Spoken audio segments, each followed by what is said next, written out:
Samantala, higit 10,000 alagang hayop naman sa Pangasinan na serbisyon po ng OPVET, yung Office of the Provincial Veterinary. Para sa detalye, kasama natin Idol Matthew Pacheco. 104.7 IFM. Report!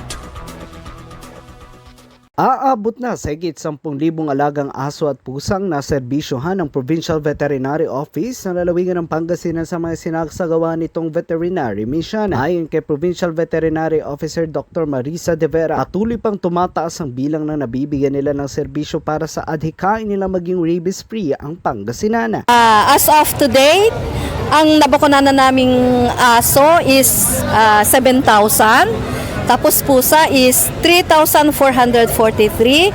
Tapos ang naka-straight namin, yung nakapon na aso is 287 at mas marami ang nakapon na pusa, 606 na pusa. And then ang na-deworm na rin po namin na aso is 5,467.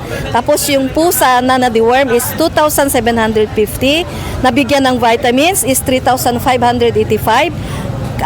Pusa is 2,163 and number of clients na na-serve na namin is 6,766. Pakalaga po ito dahil po ang mithin ng ating mahal na gobernador is magkakaroon ng Pangasinan rabies free.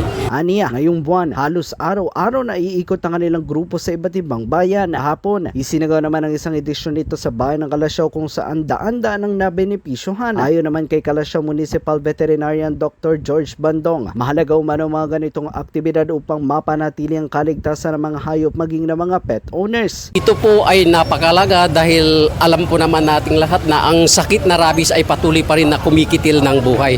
So ito po in celebration with World Rabies Day noong September 28.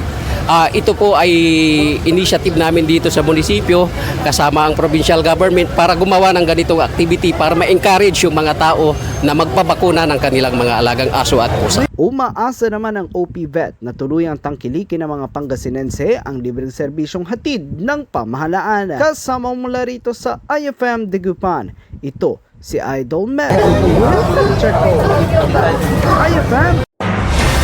IFM News. IFM News. IFM News.